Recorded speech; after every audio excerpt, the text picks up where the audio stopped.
नमस्कार दोस्तों, कैसे हो आप। दोस्तों, आज की कहानी एक औरत की है जिसने सत्ता के लालच में अपनी जान गंवा दी।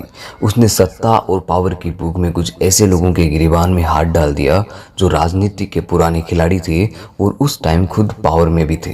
ये कहानी है देश की राजनीतिक और सफेद पोशों काले कारनामों का भंडाफोड़ करेगी।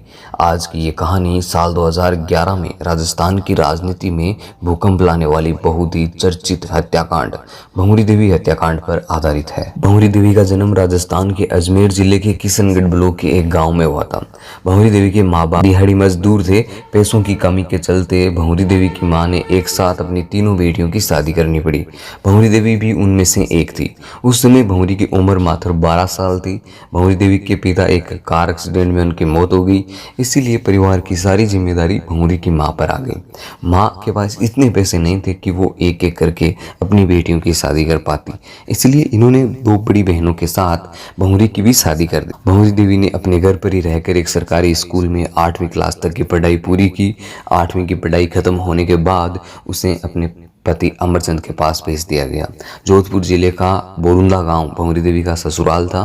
भंगुरी का पति अमरचंद एक ड्राइवर था जिसने शराब पीने की लत थी। भंगुरी देवी के ससुर स्वास्थ्य विभाग में कर्मचारी थे। इन्होंने साल 1999 में भंगुरी को भी स्वास्थ्य विभाग में नर्स के रूप में नौकरी दिलवा दी थी। भंगुरी देवी की पोस्टिंग जैसलमेर में थी और जैसलमेर उसके ससुराल से बहुत दूर था।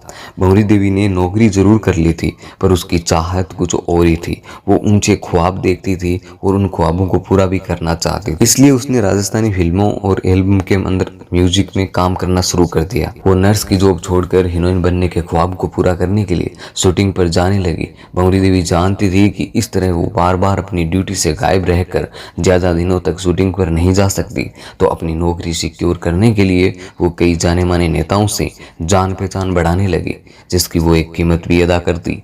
भंगुरी देवी के साथ उनके करीबी संबंध रखने वाले इन नेताओं में से एक बड़ा नाम था कांग्रेस विधायक मलखान सिंह बिश्नोई का। मलखान सिंह उस समय लूनी से विधायक थे।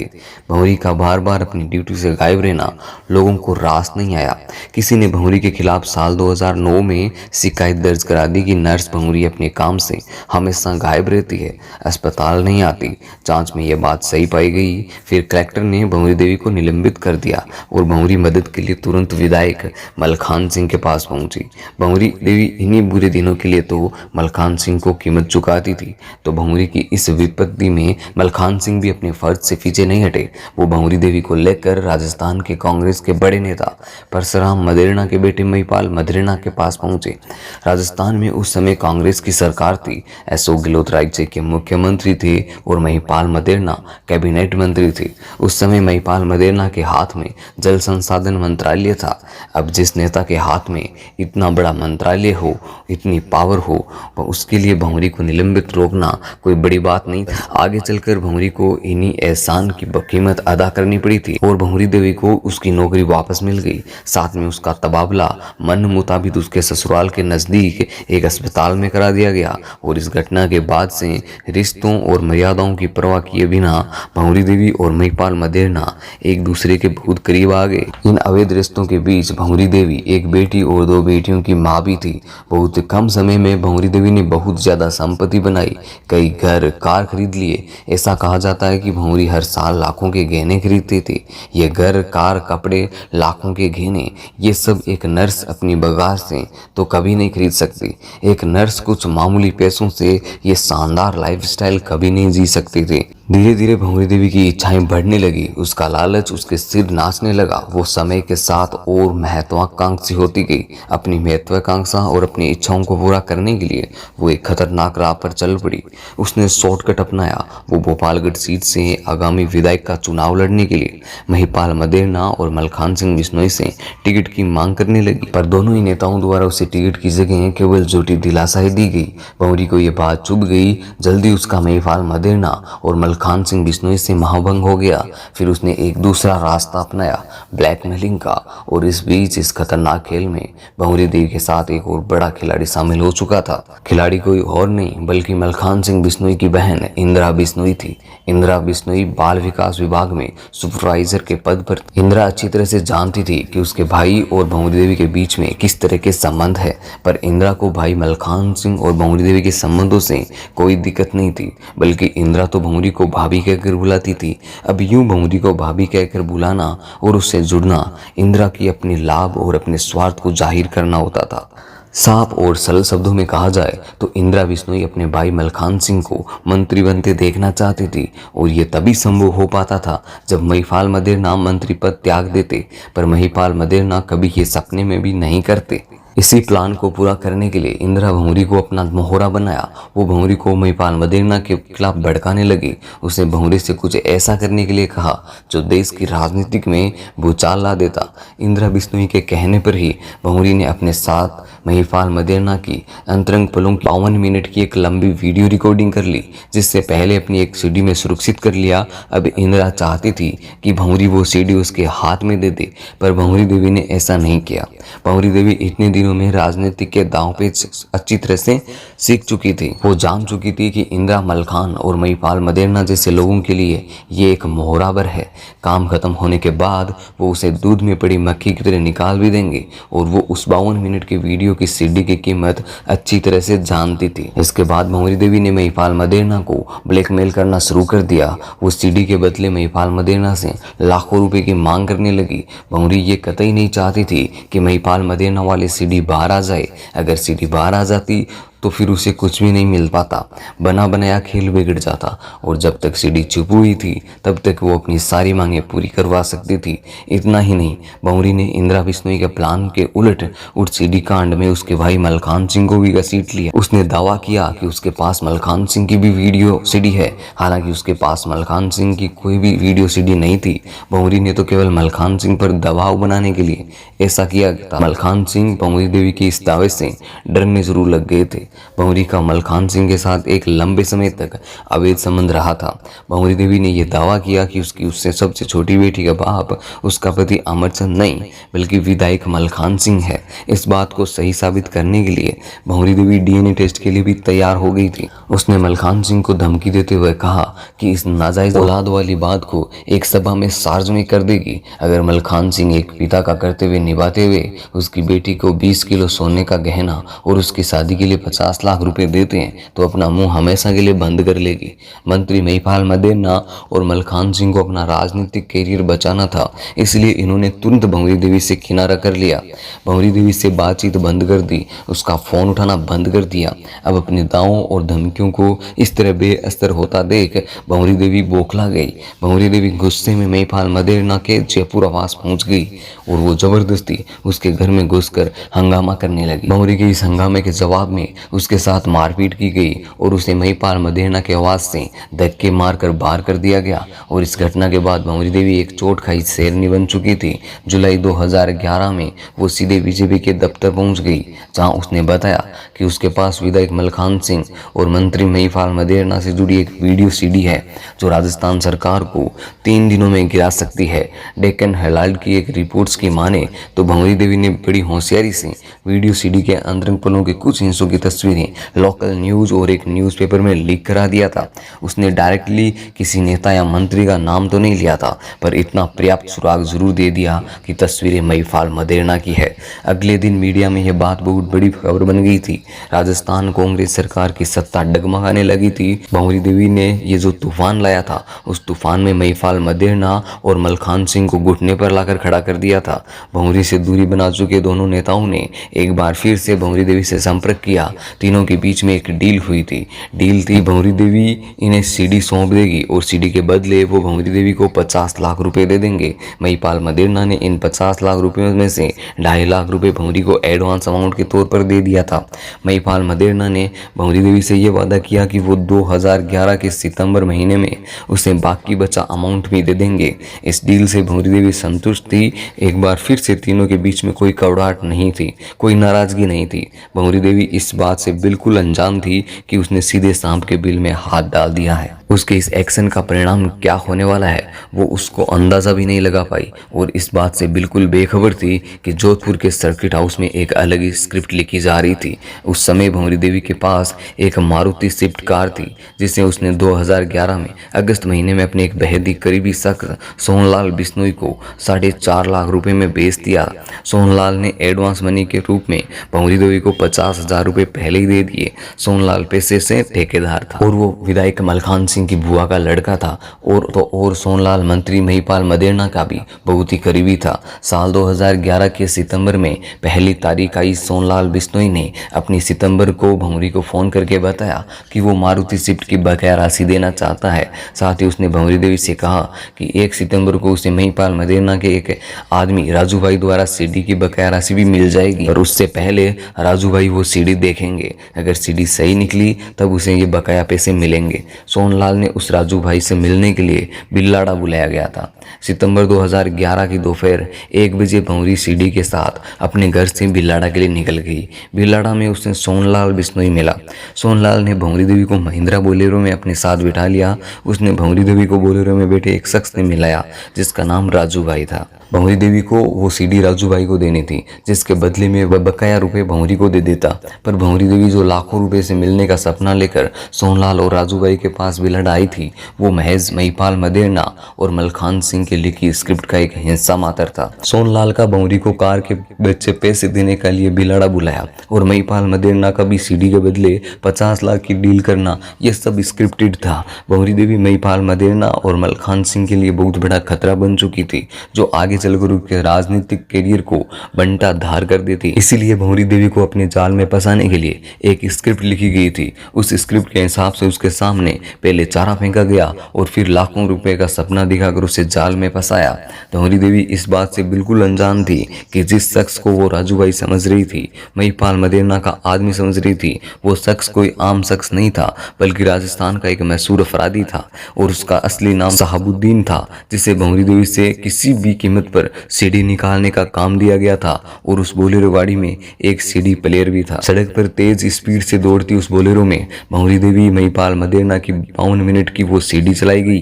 राजू भाई शहाबुद्दीन ने चलती गाड़ी में 52 मिनट की वो पूरी वीडियो सीडी देखी। वो सीडी महिपाल मदेरणा और भंवरी देवी के अंतरों की कहानी बयां कर रही थी। उस बोलेरो गाड़ी के पीछे एक मारुति स्विफ्ट कार भी चल रही थी जिससे राजू भाई का एक भरोसेमंद साथी बलदेव बैठा था। सोहनलाल और शहाबुद्दीन बोलेरो में भंवरी देवी को घंटों इधर उधर घुमा रहे थे। ऐसे करते करते काफी शाम हो गई थी। अब भंवरी देवी घबराने लगी थी। वो राजू भाई से अपने पैसे लेकर घर जाने की जिद करने लगी पर सोहनलाल और राजू भाई यानी शहाबुद्दीन की मंशा तो कुछ और ही थी। अब उन्होंने किसी अनजान रास्ते की ओर मोड़ लिया जिससे भंवरी को यह शक हो गया कि अब वो बहुत बड़ी मुसीबत में फंस गई है। बोलेरो में मदद के लिए चीखने चिल्लाने लगी और गाड़ी से बाहर निकलने के लिए अपने हाथ पैर मारने लगी। ये सब देखकर शहाबुद्दीन का साथी बलदेव मारुति स्विफ्ट से निकलकर बोलेरो में आया। अब तीनों मिलकर भंवरी को जबरदस्ती चुप कराने लगे। शहाबुद्दीन, सोहनलाल और बलदेव ने मिलकर भंवरी देवी को जबरदस्ती सीट के नीचे दबा दिया और तो और भंवरी देवी ऊपर ना आ पाए,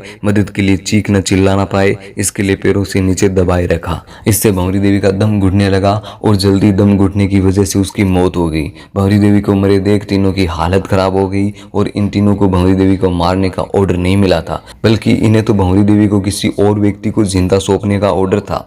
अब तो जो होना था वो हो गया।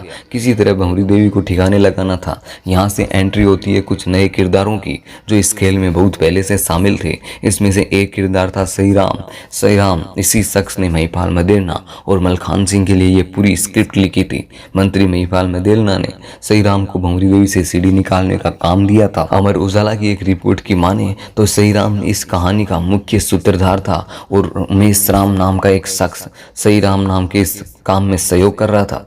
ये दोनों किरदार शहाबुद्दीन यानी राजू भाई और सोहनलाल को गाइड कर रहे थे कि कब क्या और कैसे करना है। सीडी की खबरें आने के बाद से 23 से 26 जुलाई के बीच महिपाल मदेरणा और सईराम के बीच करीब 21 बार फोन पर बातचीत हुई जबकि सोहनलाल और मदेरणा के बीच 31 बार बात हुई। भंवरी देवी की मौत के बाद शहाबुद्दीन और सोहनलाल ने सईराम से संपर्क किया।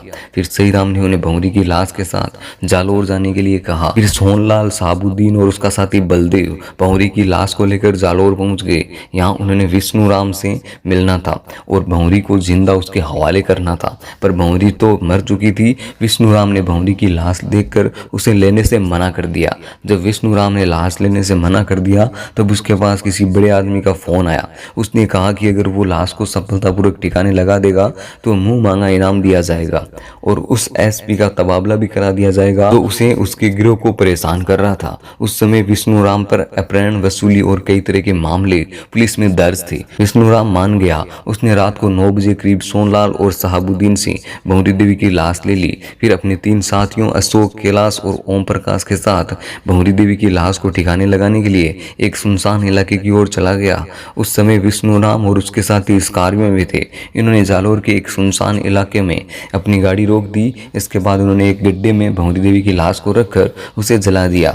जब लाश पूरी तरह से जल गई तो इन्होंने सावधानी से लाश के बचे अवशेषों को इकट्ठा करके पास ही में एक नहर में फेंक दिया। सितंबर को 2011 के बाद में किसी ने भी भंवरी देवी को नहीं देखा। भंवरी देवी के गायब होने के बाद 12 दिन बाद यानी 13 सितंबर को अमरचंद अपने नजदीकी पुलिस थाने में अपनी भंवरी देवी की गायब होने की रिपोर्ट लिखवा दी।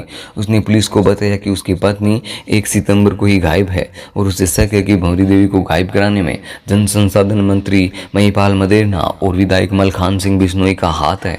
अमरचंद ने पुलिस को यह भी बताया कि भंवरी देवी के मंत्री महिपाल हमेशा उसकी बीवी भंवरी के पास फोन करते थे। उसने मंत्री महिपाल मदेरणा को इस तरह भंवरी के पास बार बार फोन करना भी किया था, पर वो नहीं माने और वो आगे जाके भंवरी को लगातार फोन करते रहे। यह खबर मीडिया तक पहुंच गई थी और मीडिया में इस खबर को हाथों हाथ ले लिया। राजस्थान की सियासत गरमाने लगी और विपक्ष और सत्ता पक्ष के बीच में आरोप प्रत्यारोप के सिलसिले शुरू हो गए। बात इसलिए भी बढ़ गई क्योंकि इससे पहले भी भंवरी का नाम महिपाल मदेरणा और मलखान सिंह के साथ आ चुका था। सबको यही लगा कि भंवरी देवी जिस सीडी को लीक करने का दावा कर रही थी, उस सीडी मामले को दबाने के लिए उसे गायब करा दिया गया है। राजस्थान के लोगों और विदेशी पार्टियों के राज्य सरकार पर इस मामले की निष्पक्ष जांच करने का भारी दबाव पड़ने लगा क्योंकि मामला कांग्रेस के 2 बड़े नेताओं का था।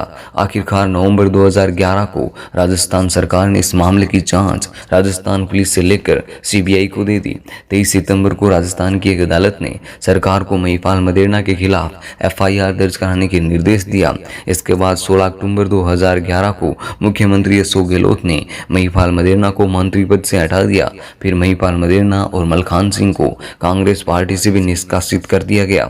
22 अक्टूबर 2011 को सीबीआई ने एक बहुत बड़ी सफलता मिली। 22 अक्टूबर 2011 को शहाबुद्दीन यानी राजू भाई ने पुलिस के सामने आत्मसमर्पण कर दिया। इसके बाद में तो भंवरी देवी के मामले की गांठें एक एक करके खुलने शुरू हो गई। सीबीआई जान चुकी थी कि भंवरी देवी किसी भी बड़ी साजिश के तहत हत्या कर दी गई है, पर वो भंवरी देवी की हत्या को तभी साबित कर पाती जब उसने भंवरी की लाश मिल जाती। 3 नवंबर 2011 को पहले सबूत के तौर पर सीबीआई को भंवरी देवी इंदिरा बिश्नोई के बीच हुई 4 मिनट की एक फोन रिकॉर्डिंग मिल गई थी। इस रिकॉर्डिंग में भंवरी देवी और इंदिरा बिश्नोई के बीच सीडी के सौदे की बातचीत हो रही थी। इसके बाद वो वीडियो सीडी भी मीडिया चैनलों पर अखबारों के पास पहुंच गई, जिसमें मंत्री महिपाल मदेरणा भंवरी देवी के साथ आपत्तिजनक हालात में थे। इस सीडी ने पूरे देश में सनसनी मचा दी थी। भंवरी देवी जानती थी कि उसके खिलाफ साजिश रची जा सकती है, इसलिए उसने सीडी को कई प्रतियां बना ली, कई कॉपी बना ली ताकि उसे कुछ भी हो तो महिपाल मदेरणा बच ना पाए।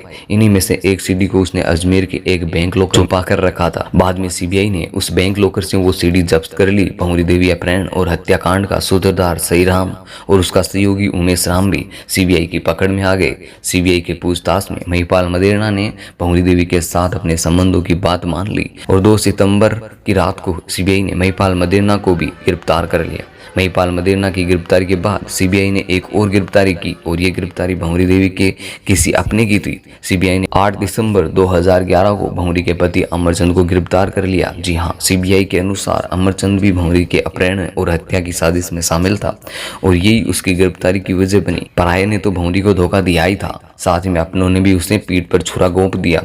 सीबीआई ने कहा कि जब सितंबर को भंवरी सोनलाल से सीडी का सौदा करने जा रही थी, तब अमरचंद ये जानता था कि भंवरी के साथ आगे क्या होने वाला है। चंद ने दिमाग लगाया कि अगर भंवरी कुछ भी होगा तो भंवरी देवी को मिलने वाले पैसे उसे मिल जाएंगे अमरचंद को। इसलिए वो भंवरी देवी के दुश्मनों से जा मिला, पर भंवरी के मरने के बाद उसे किसी से भी एक पैसा भी नहीं मिला। 19 दिसंबर 2011 को मलखान सिंह भी गिरफ्तार हो गए। इस मामले में मलखान सिंह के परिवार का वाकई में कुछ लोग शामिल थे, बाद में वो भी पकड़े गए। जल्दी ही भंवरी की लाश को ठिकाने लगाने वाला विष्णुराम साथी ओम प्रकाश भी पुलिस के हत्थे चढ़ गए। फिर बाद में विष्णुराम और उसका एक साथी कैलाश भी पकड़े गए। विष्णुराम के एक साथी अशोक ने 17 जनवरी 2012 को पुलिस के सामने आत्मसमर्पण कर दिया। इन सब ने सीबीआई के सामने अपने गुनाह कबूल कर लिए। विष्णुराम, कैलाश और ओम प्रकाश जांच अधिकारियों को उस जगह पर ले गए जहां उन्होंने भंवरी देवी को ठिकाने लगाया था। इन्होंने जांच टीम से वो गड्ढा भी दिखाया था जिसमें भंवरी को जलाया था, और फिर वो नहर में भी दिखाया जिसमें लाश के अवशेष फेंके थे। उसके बाद सीबीआई ने तुरंत नहर की खोजबीन चालू करवा दी। 4 दिन की कड़ी मशक्कत के बाद खोजबीन के बाद सीबीआई को नहर से अहम सबूत मिले। नहर से सीबीआई को भंवरी देवी के दांत, उसके खोपड़ी के कुछ हिस्से, उसके पाँव के बिछुए, कान के झुमके और भी कुछ गहने, वाटरप्रूफ कलाई घड़ी वो उस समय चल रही थी। सीबीआई को उसी नहर में एक बोरी का बड़ा चाकू, देसी कट्टे, एक बैग भी मिला। बैग का इस्तेमाल भंवरी देवी की खोपड़ी तोड़ने के लिए किया गया था। भंवरी देवी के बेटे नहर में मिलने वाले झुमके और जितना भी सामान मिला था उन सामानों की भी पहचान कराई गई। बेटे ने सीबीआई को बताया कि वो सारे सामान उसकी माँ के ही हैं। इस तरह सीबीआई ने बिना किसी दबाव में आए 100 दिनों में इस मामले को सुलझा लिया। ये सीबीआई का बेहतरीन काम था। आगे चलकर सीबीआई ने भंवरी देवी के बेटे और बेटी के खून के नमूने के साथ भंवरी देवी की जली हड्डियां और दांतों को अमेरिका में एफबीआई के पास भेज दिया ताकि डीएनए मिलान करा के ये पता लगाया जा सके कि अवशेष भंवरी देवी के हैं। सीबीआई ने अपनी जांच में यह पक्का कर दिया था कि नहर में मिली हड्डियां, दांत सभी वर्षीय महिला भंवरी देवी के ही हैं। अब इसमें कंफर्म हो गया कि भंवरी देवी मर चुकी है, जबकि एफबीआई पहले एम्स के फॉरेंसिक एक्सपर्ट्स का यह दावा किया था कि नहर में मिली हड्डियां जानवरों की है। भंवरी देवी से जुड़ी सारी बातें एकदम साफ हो चुकी थी। इन सारे खुलासों, गिरफ्तारियां और सबूतों के मिलने के बाद सीबीआई ने दूसरी चार्जशीट भी दाखिल कर दी। चार्जशीट में अन्य आरोपियों के साथ महिपाल मदेरना, मलखान सिंह पर हत्या, अपहरण, आपराधिक साजिश और सबूत मिटाने के आरोप लगाए गए थे। वहीं भंवरी के पति अमरचंद पर आपराधिक साजिश रचने, सबूत नष्ट करने और अपहरण करने का आरोप लगाया गया था। सबसे आखिर में मलखान सिंह की बहन इंदिरा बिश्नोई को गिरफ्तार किया। इंदिरा को सीबीआई ने साल 2017 में अरेस्ट किया था। वो 6 साल से फरार चल रही थी। इंदिरा बिश्नोई पर भंवरी के अपहरण और हत्या में साजिश का आरोप था।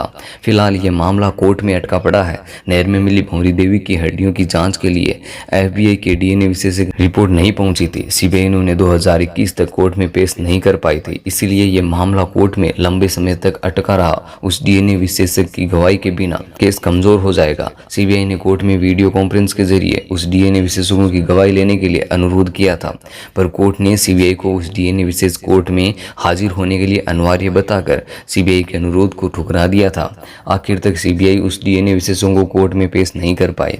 अब उस एफबीआई के डीएनए विशेषज्ञों की गवाही के बिना ये मामला आगे बढ़ेगा, जो सीबीआई के पक्ष को कमजोर कर देता है। भंवरी देवी के मामलों में कुल 17 आरोपी बनाए गए थे और साल 2022 तक सभी 17 आरोपियों को जमानत मिल चुकी है। भंवरी देवी हत्याकांड के मुख्य आरोपी महिपाल मदेरना का 69 वर्ष की आयु में अक्टूबर 2021 को जोधपुर स्थित उनके आवास पर कैंसर से मृत्यु हो गई थी। तो दोस्तों, यही है भंवरी देवी की कहानी।